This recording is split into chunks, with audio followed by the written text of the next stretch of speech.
So guys आज की इस वीडियो का जो हमारा टॉपिक है वो है methods in Java programming language. जी गाइस आज की इस वीडियो में मैं आप लोगों को मेथड्स के बारे में completely in detail practically intelligent idea में कोडिंग करके सिखाऊंगा। सबसे पहले मैं आप लोगों को इसके डिक्लेरेशन का प्रोसेस बताऊंगा, कैसे हम लोग मेथड को डिक्लेयर करते हैं, इन सब के बारे में बताऊंगा थ्योरेटिकली और फिर प्रैक्टिकली इंटेलिजेंट आइडिया में विद कोडिंग सिखाने वाला हूं। तो चलिए अब without wasting any time let's get started. Methods in Java programming. Guys अपनी प्रीवियस वीडियो के अंदर मैंने आप लोगों को मेथड्स का थोड़ा बहुत इंट्रोडक्शन दिया था कंप्लीटली इन डिटेल। मैंने आपको मेथड के बारे में इस डेफिनेशन के जरिए समझाया था। तो अगर आपने वो वीडियो नहीं देखी तो वीडियो देख लीजिएगा, उस वीडियो का लिंक नीचे डिस्क्रिप्शन में ऊपर आई बटन पे शो हो रहा है। तो उस वीडियो के अंदर मैंने आपको बताया था कि लेट्स सपोज हमें एक प्रोग्राम मिला। वो प्रोग्राम ये है कि हमें दो वेरिएबल्स हैं, एक वेरिएबल है ए और एक वेरिएबल है बी, और ए की वैल्यू है हमारे पास 7, बी की वैल्यू है हमारे पास 4 और हमें ऑर्डर मिला है कि इन दोनों वैल्यूज को ऐड करो। तो हम क्या करेंगे, हम बोलेंगे भाई सी है हमारे पास वेरिएबल जिसके अंदर वैल्यू क्या है, जिसके अंदर वैल्यू कर दो a प्लस बी और सिस्टम में डॉट डॉट प्रिंट एन कर लेंगे हम लोग सी को। तो इससे क्या होगा, हमें a प्लस बी यानी कि 7 प्लस 4 के 11 है वो हमें प्रिंट होकर मिल जाएगा। और इसी के साथ साथ हमें ऑर्डर मिला कि हमारे पास दो और वेरिएबल है d और e, और d की वैल्यू है हमारे पास 10 और e की वैल्यू है हमारे पास 5, और इसमें भी हमें ये सेम प्रोसेस रिपीट करना है। और इसी तरह से हमारे पास 500 वेरिएबल्स हैं। अब क्या हम बार बार इसमें डिक्लेरेशन करके और लॉजिक लगाएंगे? नहीं, ऐसा नहीं करेंगे। इससे बचने के लिए हमारे पास एक शॉर्ट ट्रिक है, वो है हमारे पास मेथड। मेथड के जरिए हम लोग क्या करते हैं, हम लोग पहले एक मेथड बना लेते हैं और फिर मेथड के अंदर हम लोग अपनी लॉजिक दे लेते हैं। लॉजिक क्या कि हमें दो वेरिएबल्स को ऐड करना है। मैंने उसे बोले कि जो दो वेरिएबल्स हैं, मैंने एक मेथड बनाया जिसका मैंने नाम रखा ऐड।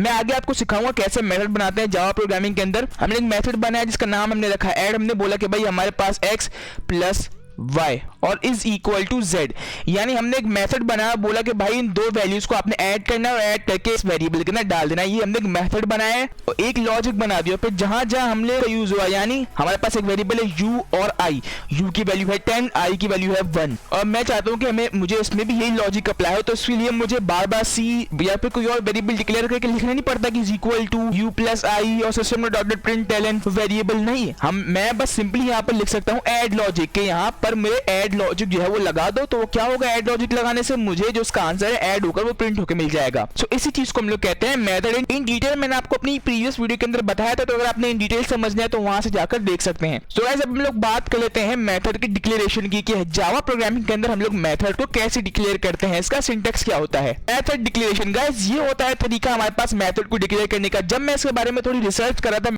मेथड के हवाले से, तो मुझे एक जगह से ये एक डायग्राम मिली जो कि बहुत ही सुटेबल थी, और इसके एक्सप्लेनेशन के बाद आपको मेथड समझ में आ जाएंगे। सबसे पहले क्या करते हैं, सबसे पहले हम लोग लिखते हैं एक्सेस स्पेसिफायर। एक्सेस स्पेसिफायर किसे कहते हैं, मतलब कौन कौन इस मेथड को यूज कर सकता है। यानी हमारे पास तीन तरह के एक्सेस स्पेसिफायर होते हैं। एक होता है हमारे पास पब्लिक जो लिखा हुआ है, एक हमारे पास होता है प्रोटेक्टेड। सो इन दोनों के बीच में फर्क क्या है, इन दोनों के बीच में फर्क ये कि पब्लिक मींस इस मेथड को कोई भी एक्सेस कर सकता है, और दूसरा है हमारे पास प्रोटेक्टेड मींस ये प्रोटेक्टेड है, कोई भी इसको यूज नहीं कर सकता। यानी कुछ हम लोग मेथड बनाते हैं जो कि थोड़े सिक्योर होते हैं। एक्सेस स्पेसिफायर मींस यानी हम लोग एक्सेस दे सके यूजर को इसके यूज करने का। ज्यादातर हम लोग इसको पब्लिक ही रखते हैं। पब्लिक क्यों, ताकि हर कोई इसको एक्सेस कर सके। उसके बाद हमारे पास होती है रिटर्न टाइप। रिटर्न टाइप में हमें लिखनी होती है अपनी डेटा टाइप, यानी हमें जो आंसर चाहिए वो किस डेटा टाइप के अंदर चाहिए। तो उसके लिए यहाँ पर हम लोग रखते हैं इंट। आप यहाँ पर फ्लोट भी लिख सकते हैं, कैरेक्टर एरे भी रख सकते हैं, कैरेक्टर भी रख सकते हैं, एरे भी रख सकते हैं, स्ट्रिंग भी रख सकते हैं। It's totally depend upon you कि आपके प्रोग्राम में जो डेटा टाइप है वो क्या यूज हो रही है। उसके बाद हम लोग देते हैं मेथड नेम। मेथड को हम लोग एक नाम देते हैं। मैंने जस्ट रैंडम सा नेम दिया है, आप चाहे तो कोई भी नाम दे सकते हैं। आप इसको यहाँ पर ऐड नेम दे सकते हैं, जैसे कि मैंने अभी थोड़ी देर पहले एक्सप्लेनेशन में दिया था। आप यहाँ पर इसको जावा नेम दे सकते हैं, जस्ट रैंडम सा जावा नेम दे सकते हैं आप। उसके बाद हमारे पास होते हैं पैरामीटर्स। पैरामीटर्स के अंदर हम लोग बताते हैं यहाँ पर अपने वेरिएबल्स जो हमें डिक्लेयर करने होते हैं। हम इसको खाली भी छोड़ सकते हैं, हम इन सबको नीचे भी डिक्लेयर कर सकते हैं यहाँ पर मेथड की बॉडी में, लेकिन हम इसको यहाँ पे भी डिक्लेयर कर सकते हैं। दो तरीके हैं। उसके बाद हम लोग बनाते हैं यहाँ पर कर्ली ब्रैकेट, देन उसके अंदर होती है हमारे पास मेथड की बॉडी। मेथड के अंदर हम लोग जो मेथड बनाना चाहें या जो लॉजिक अप्लाई करना चाहें वो हम लोग लिख सकते हैं। इसको हम लोग कहते हैं मेथड हेडर, यानी यहाँ पर जो हम लोग लिखते हैं public int sum int A int B. So ये होता है हमारे पास मेथड डिक्लेरेशन और syntax of method. I hope आपको समझ में आया होगा। सो चलें गाइस अब चलते हैं इंटेलिजेंट आइडिया में, वहां चल के प्रोग्रामिंग करके समझते हैं मेथड्स को। सॉलिड गाइस मैं आ चुका हूँ अपने इंटेलिजेंट आइडिया के अंदर। मैं जरा एक न्यू जावा क्लास बनाता हूँ। यहाँ पे एसआरसी पे राइट क्लिक करके न्यू जावा क्लास, और जावा क्लास का मैं नाम दूंगा मेथड्स। मेथड्स लिख के एंटर प्रेस करूंगा, डॉट जावा लिखना नहीं, ऑटोमेटिकली यहाँ पे ऐड कर देगा। अब आपने क्या करना है, शिफ्ट एंटर प्रेस करना है। शिफ्ट एंटर प्रेस करने के बाद हम लोग यहाँ पे अपना मेन मेथड लाएंगे, यानी मेन मेथड जिसके अंदर हम लोग टोटली प्रोग्रामिंग करते हैं। तो उसके लिए हम लोग यहाँ पे सिर्फ मेन लिखेंगे, मेन लिख के एंटर प्रेस करना है, बाकी का हम इंटेलिजेंट आईडिया कर देगा। गाइस ये इंटेलिजेंट आईडिया हमारी ID stand for indicated development environment, जहां पे हम लोग कोडिंग करते हैं। सो ये इंटेलिजेंट आईडिया अगर आपके पीसी में इंस्टॉल नहीं है, इसके ऊपर मैंने वीडियो बनाई है जिसका लिंक नीचे डिस्क्रिप्शन में ऊपर आई बटन पर शो हो रहा है। तो इस वीडियो के अंदर मैंने आपको सिखाया कैसे आप इंटेलिजेंट आईडिया को इंस्टॉल कर सकते हैं, कंप्लीटली स्टेप बाय स्टेप मैंने आपको सिखाया था। तो अगर आपने वो वीडियो नहीं देखी तो जाकर देख लीजिएगा, link is in the description. थोड़ा सा बड़ा कर लेते हैं, इसको बैक करता हूं। अब मैं क्या करता हूं, सबसे पहले हम लोग यहाँ पे लिखने हैं अपने मेथड का हेडर, लेकिन उससे पहले मैं आपको बताता चलूं ये भी हमारे पास एक मेथड है। यहाँ पे लिखा हुआ है पब्लिक स्टैटिक वॉइड मेन, यानी ये हमारा मेथड जो पब्लिक है। पब्लिक मींस इस मेथड को कोई भी एक्सेस कर सकता है। उसके बाद स्टैटिक, फिर वॉइड मींस इस ये हमें कुछ रिटर्न नहीं करेगा, यानी इससे हम कुछ रिटर्न नहीं लेंगे, इसलिए हम लोग इसको नाम रखा है वॉइड। उसके बाद मेन हमने नाम दिया है हमारा मेन मेथड, और इस तरह से ये हमारे मेथड की बॉडी जिसके अंदर हम लोग प्रोग्रामिंग करते हैं। अब हम लोग बनाते हैं अपना मेथड, और मेथड ये है कि हम लोगों को ऑर्डर मिला है, हम लोगों को ऑर्डर ये मिला है कि हमें ऐसा प्रोग्राम लिखना है जो कि डिटेक्ट करता हो कि क्या ये नंबर इवन है या नहीं। मैं आपको समझाता हूँ। लेट्स सपोज हमें यूजर की तरफ से एक नंबर मिला 5। अब हम ये जानना चाहते हैं कि क्या ये नंबर 5 है, क्या ये इवन है, ऑड है। तो क्या लगता है आपको ये नंबर क्या है, ये नंबर हमारे पास ऑड नंबर है। और उसी के साथ साथ हमें एक और नंबर मिला विच इज 8। अब हमारा यूजर पूछ रहा है कि बताओ क्या ये नंबर हमारे पास इवन है, तो हाँ ये नंबर हमारे पास इवन है। सो इसी तरह से हमें एक ऐसा प्रोग्राम लिखना है मेथड का यूज करके कि जो पता लगा सके क्या ये नंबर्स जो हमें यूजर देगा वो इवन है, ऑड है। सो इसके लिए हम लोग एक मेथड बनाते हैं। अब आप लोग सोच रहे होंगे कि ये काम तो हम लोग लूप की मदद से भी कर सकते हैं। लूप में भी तो ये होता है कि बार बार जो हमें रिपीटेटिव लाइन ऑफ कोड लिखना होता है वो लिखने से हम बच जाते हैं। टोटली सही नहीं है वो, इसलिए सही नहीं है क्योंकि लूप के अंदर हम लोग सीक्वेंस वाइज नंबर को प्रिंट करते हैं, यानी नंबर हमारे पास सीक्वेंस वाइज चलते हैं 0 1 2 3 4 5 एंड सो ऑन। लेकिन यहाँ पर तो हमें यूजर डिफरेंट नंबर दे रहा है, हमें तो पता नहीं है कि जो यूजर नंबर देगा वो क्या होगा। सो इसके लिए हम लोग यहाँ पर लूप्स का इस्तेमाल नहीं कर सकते, क्योंकि हमारे पास यहाँ पर रैंडम नंबर आ रहे हैं, हमारे पास सीक्वेंस वाइज नंबर नहीं मिल रहे।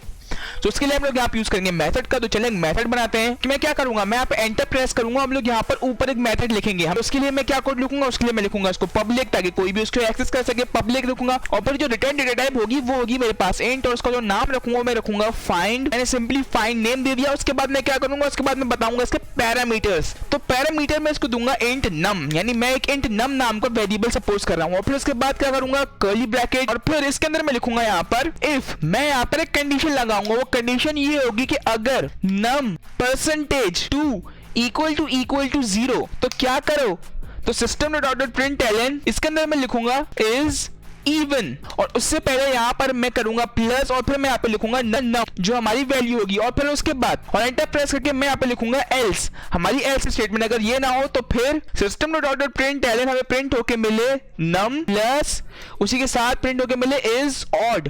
और मैं यहाँ पे इस प्रोग्राम को सेव कर देता हूं। अब मैंने इसी डेटा टाइप इंट से हटाकर वॉइड कर दिया। वॉइड मैंने इसलिए की कि अगर मैं यहाँ पर वॉइड को उठाकर इंट कर दूं तो ये मुझे यहाँ पर एक एरर देखा। देखिए ये मुझे यहाँ पर एरर मिला है। वो एरर इसलिए मिला क्योंकि मैं यहाँ पे कुछ रिटर्न नहीं करवा रहा। देखिए यहाँ पे मैंने क्लिक किया तो ये मुझे बोल रहा है ऐड रिटर्न स्टेटमेंट, तो मैं यहाँ पर रिटर्न स्टेटमेंट नहीं लिखवाई, इसलिए मुझे एरर दे रहा है। तो उसके लिए मैं नहीं चाहता कि मुझे कुछ रिटर्न होके मिले, क्योंकि मैं तो चाह रहा हूँ जो वैल्यू यूजर इनपुट करेगा उस हिसाब से उसको रिजल्ट प्रिंट होके मिले। तो इसके लिए मैं यहाँ पर जरा वॉइड कर दूंगा। वॉइड क्यों, वॉइड भी डेटा टाइप है जो कि हमें हेल्प करता है एक्सेस करने के लिए कि आप कोई भी डेटा टाइप यूज कर सकते हो, यानी वॉइड को लिखकर हम लोग कोई भी डेटा टाइप एक्सेस कर सकते हैं। और ये हमें हेल्प इसलिए करता है क्योंकि अगर हमें कोई वैल्यू रिटर्न नहीं करवानी तो हम लोग उसकी जगह सिंपली वॉइड लिख सकते हैं। और फिर अब हमने लगा दिया यहाँ पर अपना मेन मेथड, और फिर एंटर प्रेस करके अब मैं यहाँ पे लिखता हूँ हमारी प्रॉब्लम, यानी जो प्रोग्राम हमें यूजर ने दिया। अब मैं चाहता हूँ कि हमें यूजर से इनपुट लूं कि जो वैल्यू यूजर इनपुट करेगा उसको पता मिले कि क्या वो इवन है ऑड है। तो उसके लिए मैं यहाँ पर यूजर से वैल्यू इंपोर्ट करवाऊंगा। सो उसके लिए यूजर से वैल्यू इंपुट करवाने के लिए हमारे पास क्या प्रोसेस होता है, हम लोग यूजर से कैसे इंपुट लेते हैं, इसके ऊपर मैंने एक वीडियो बनाई है जिसके अंदर मैंने आप लोगों को कंप्लीटली डिटेल समझाया है कि जावा प्रोग्रामिंग के अंदर हम लोग यूजर से कैसे इंपुट लेते हैं। अगर आपने वो वीडियो नहीं देखी तो जाकर देख ले, उस वीडियो का लिंक ऊपर आई बटन पर शो हो रहा है। तो इस वीडियो के अंदर मैंने आपको बताया कैसे हम लोग यूजर से इनपुट लेते हैं। तो उसके लिए क्या करते हैं, हम लोग एंटर प्रेस करेंगे, हम लोग यहाँ पर लिखते हैं import java.util.scanner। हम लोग import java.util.scanner और स्कैनर ऑब्जेक्ट को इनपुट लेते हैं ताकि हम लोग यूजर से इनपुट ले सकें। और अब क्या करते हैं, हम लोग एंटर प्रेस करके हम लोग एक न्यू स्कैनर ऑब्जेक्ट बनाते हैं। तो हम लोग यहाँ पे लिखते हैं स्कैनर SC। मैं जस्ट रैंडम सा SC नेम दिया है, आप चाहे तो कोई भी नेम दे सकते हैं। अगर आपको थोड़ा कंफ्यूजिंग लग रहा है तो आप पहले जाकर मेरी वो वीडियो देखें जिसके अंदर मैंने आपको यूजर से इनपुट लेना सिखाया, तब आप लोगों को समझ में आ जाएगा।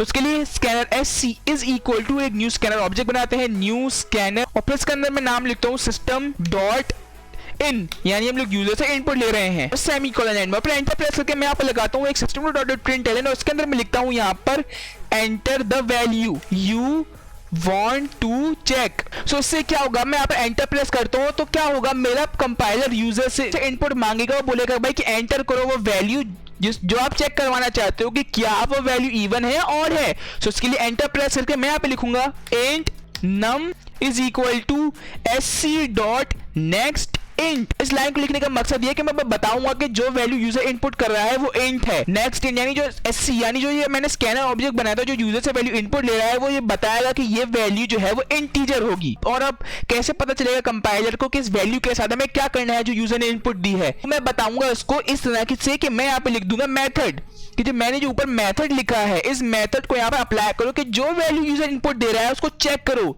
इफ यानी कि चेक करो कि क्या वो वैल्यू जो है वो डिवाइडेड बाय 2 है कि नहीं। हम लोग कैसे पता लगाते हैं कि वैल्यू इवन है या ऑड है, ऐसे पता लगाते हैं कि बेसिक मैथ का रूल है, अगर आपको चेक करना है कोई भी वैल्यू इवन है ऑड है तो आप क्या करो, आप उसको डिवाइडेड बाय 2 कर दो। अगर वो वैल्यू डिवाइडेड बाय 2 है यानी वो 2 से डिवाइड हो रही है, सो इट मींस कि वो वैल्यू हमारे पास इवन है। मैं आपको एग्जांपल देता हूं, लेट्स सपोज हमारे पास वैल्यू है 8। अब मैंने बोला कि भाई हमें चेक करना है कि क्या ये वैल्यू इवन है ऑड है, तो मैं क्या करूंगा, बोलेंगे भाई इस वैल्यू को डिवाइडेड बाय 2 कर दो। अब अगर हम इस वैल्यू को डिवाइड बाय 2 करें तो आंसर में हमारे पास आता है 4, यानी कि ये वैल्यू 2 से डिवाइडेबल है। लेकिन हमारे पास एक और सिचुएशन आ गई, हमारे पास वैल्यू आ गई 7। अब मैं बोलूंगा भाई चेक करो क्या ये वैल्यू डिवाइडेड बाय 2 है, तो मैं करूंगा डिवाइड बाय 2।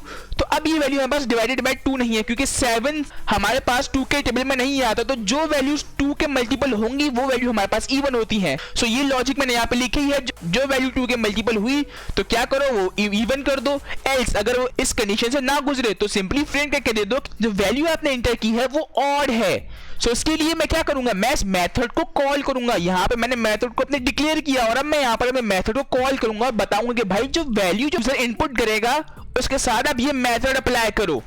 तो मेथड को हम लोग कैसे कॉल करते हैं, हम सिंपली लिखते हैं मेथड का नाम और फिर ब्रैकेट बनाकर उसके अंदर लिख देते हैं हम लोग अपने वेरिएबल जो कि हमने किया है num और एंड में सेमीकोलन। लेकिन ये हमें यहाँ पर एक एरर दे रहा है, वो एरर क्यों दे रहा है, तो ये देखिए ये मुझे बोल रहा है make method dot find static, यानी हमें इसको एक स्टैटिक मेथड बनाना पड़ेगा। अब स्टैटिक क्यों, मुझे यहाँ पर जस्ट सिंपली लिखना पड़ेगा स्टैटिक। तो देखिए अब ये एरर मेरे पास खत्म हो चुका है, वो एरर इसलिए आ रहा था क्योंकि मुझे इसको एक स्टैटिक मेथड बनाना था। अब स्टैटिक मेथड क्या होता है, स्टैटिक हमारे पास एक कीवर्ड होता है। अब इसके बारे में मैं किसी और दिन आपको अपनी वीडियो में बताऊंगा, लेकिन याद रखें आप जब भी पब्लिक मेथड बनाएंगे उसके साथ हमें स्टैटिक लिखना जरूरी है। सो इससे क्या होगा, इससे हम लोग इस मेथड को कॉल कर सकेंगे। अब अगर मैं ऐसे मेथड को स्टैटिक को हटा दूं तो मैं इस मेथड को कॉल नहीं कर सकता, ये मुझे एक एरर देगा। मैं आपको रन करके दिखाता हूँ अपने प्रोग्राम को, भाई रन करके आपको यहाँ पे दिख रहा है कि ये हमें एक रेड लाइन दे रहा है, इट मींस कि ये यहाँ पर रॉन्ग है, हम लोग इसको एक्सेस नहीं कर सकते। अब इसको एक्सेस करने के लिए हम लोगों को यूज करना पड़ेगा स्टैटिक कीवर्ड का, तो हमें यहाँ पे लिखना पड़ेगा स्टैटिक। अब स्टैटिक को लिखने के बाद हम लोग इसको एक्सेस कर सकते हैं, तो स्टैटिक का ये मकसद है। बाकी से क्या बेनिफिट है इसके बारे में किसी और वीडियो के अंदर बताऊंगा, जिसमें मैं आप लोगों को स्टैटिक कीवर्ड के बारे में कंप्लीटली इन डिटेल समझाऊंगा। अभी तक के लिए आप उसको ये समझ लें कि जब भी हमें किसी पब्लिक मेथड को कॉल करना होता है हम चाहते हैं कि हम उसको कॉल करें ताकि हम इसको यूज कर सकें किसी और जगह पर, तो उसके लिए हमें यहाँ पे लगाना पड़ता है स्टैटिक। बाकी इन डिटेल मैं आपको किसी और फर्दर वीडियो में बताऊंगा। तो चलेगा जब इस प्रोग्राम के अंदर क्या हो रहा है वो समझ लेते हैं। मैंने यहाँ पर बनाया एक मेथड और बोला कि भाई मेथड की ये है कि मुझे बार बार ये कंडीशन ना लगानी पड़े हर एक वेरिएबल के लिए, तो उसके लिए मैंने यहाँ पर लिख दिया सिंपली एक मेथड, और मेथड के अंदर मैंने बताया कि ये हमारे पास मेथड है कि जो वैल्यू यूजर इनपुट करेगा उसे चेक करो क्या वो इस कंडीशन पे ट्रू हो रही है, अगर तो ट्रू हो रही है सो इट मींस कि वो इवन है। उसको प्रिंट करके तो वैल्यू बोलो कि यस इट्स इवन, अगर वो इस कंडीशन पे ना पूरी उतरे तो एल्स क्या करो, एल्स में फिर ये कर दो, फिर उसको प्रिंट करके दे दो कि नम इज ऑड, यानी ये वैल्यू हमारे पास ऑड है। और फिर यहाँ पे मैंने यूजर से इनपुट लेके पूछा कि भाई जो वैल्यू यूजर इनपुट करेगा तो मेरा प्रोग्राम मेरा कंपाइलर उसको बताए क्या जो वैल्यू यूजर इनपुट कर रहा है वो इवन है या ऑड है। तो उसके लिए मैंने यहाँ पर कोड लिखा और उसके बाद मैंने अपने मेथड को कॉल किया सिंपली उसके नाम से। तो चलिए गाइस बहुत हो गई बातें, अब अपने प्रोग्राम को सीधा रन करते हैं और देखते हैं क्या ये हमें सही रिजल्ट प्रोवाइड कर रहा है कि नहीं। सो उसके लिए क्या करूंगा, राइट क्लिक करके अपने प्रोग्राम को रन करता हूँ। गाइस जब भी आप IntelliJ IDEA में कोई भी न्यू जावा क्लास बनाएं और फिर उसको फर्स्ट टाइम रन करें तो हमेशा आप उसको राइट क्लिक करके रन करें। अगर आप राइट क्लिक करके इस बटन पे क्लिक करके रन नहीं करेंगे और यहाँ पे क्लिक करके रन कर देंगे तो आपका पुराना प्रोग्राम सेट हो जाएगा। देखिए मेरा यहाँ पे प्रीवियस प्रोग्राम सेट हुआ है तो वो रन कर देगा। तो उसके लिए अच्छी प्रैक्टिस है कि आप हमेशा राइट क्लिक करके रन करें। अगर आप राइट क्लिक करके रन करेंगे तो आपका करंट प्रोग्राम रन होगा। तो मैं राइट क्लिक करता हूँ, रन के बटन पे क्लिक करता हूँ। सो ये देखिए ये मुझसे पूछ रहा है enter value you want to check, यानी अपनी वैल्यू एंटर करो जिसको आप चेक करवाना चाहते हो कि क्या वो इवन है या ऑड है। सो मैं यहाँ पे वैल्यू लेट्स सपोज एंटर करता हूँ 9। मैं चेक करवाना चाहता हूँ कि क्या 9 इवन है। तो मैं 9 लिख के एंटर प्रेस करता हूँ तो ये मुझसे बोल रहा है 9 इज ऑड। अब मैं यहाँ पे एक गैप ले लेता हूँ, स्पेस डालकर मेरे पास चल जाएगा। तो मैं यहाँ पे लिख देता हूँ स्पेस डालकर यस और फिर यहाँ पे मैं लिख देता हूँ नो। अब मैं अपने प्रोग्राम को रन करता हूँ। तो अगेन ये मुझसे पूछ रहा है enter the value you want to check. अब मैं एंटर करता हूँ लेट्स सपोज 56 और मैं चेक करता हूँ कि क्या 56 हमारे पास इवन है ऑड है, इज इवन। अब थोड़ा और ऑड लग रहा है, काम करते हैं कॉपी, इसको यहाँ से कॉपी करते हैं, यहाँ पर इसको पेस्ट करते हैं inverted commas and then space, perfect, एक यहाँ पे प्लस का साइन और फिर यही मैं करता हूँ यहाँ पर, लेकिन इसको यस से हटाकर मैं कर देता हूँ नो और यहाँ से नो को सिंपली रिमूव कर देते हैं। तो नाउ इट्स बेटर। अब क्या करते हैं, अपने प्रोग्राम को दोबारा रन करते हैं। सो देखिए मुझसे पूछ रहा है enter the value you want to check. अब मैं वैल्यू लेट्स सपोज एंटर करता हूँ 89 एंटर। तो देखिए मुझसे पूछ रहा है नो 89 इज ऑड, यानी 89 जो है वो हमारे पास ऑड है। क्यों, चेक करते हैं कि क्या हमारे पास 89 डिविजिबल है 2 से। तो हम लिखते हैं यहाँ पर 8, तो 2 4 8 होता है हमारे पास और फिर यहाँ पर 9। हाँ 9 हमारे पास 2 के टेबल में नहीं आता तो इसलिए ये हमारे पास वैल्यू ऑड है। दोबारा रन करते हैं अपने प्रोग्राम को, कोई और वैल्यू चेक करते हैं। अब मैं वैल्यू चेक करता हूँ लेट्स सपोज 68, एंटर प्रेस किया, यस इट्स इवन, यानी 68 हमारे पास इवन है। दोबारा रन करते हैं। और गाइस इस तरह से आप लोग चेक कर सकते हैं मेथड के जरिए कि क्या जो वैल्यू यूजर इनपुट कर रहा है वो इवन है और है। लेट्स सपोज 76, एंटर प्रेस करते हैं, यस 76 इज इवन।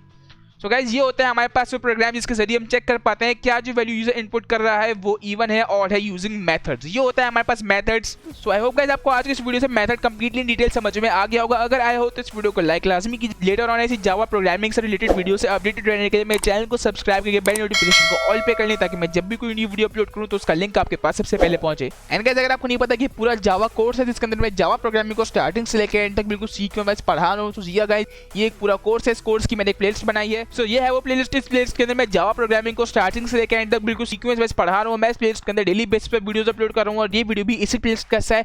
और अगर आप जावा प्रोग्रामिंग को स्टार्टिंग से लेकर एंड तक सीखना चाहते हैं तो आप इस प्लेलिस्ट को एक्सेस कर सकते हैं। यहाँ क्लिक करके इस प्लेलिस्ट को सेव कर लें। उसी के साथ साथ इस प्लेलिस्ट का लिंक नीचे डिस्क्रिप्शन में ऊपर आई बटन पे शो हो रहा है, तो आप वहाँ क्लिक करके भी इस प्लेलिस्ट को यूज कर सकते हैं। सो चलेगा गाइस अभी तक के लिए बस इतना ही। मैं मिलता हूँ आपसे अगली वीडियो में, तब तक के लिए thanks for watching and don't forget to subscribe.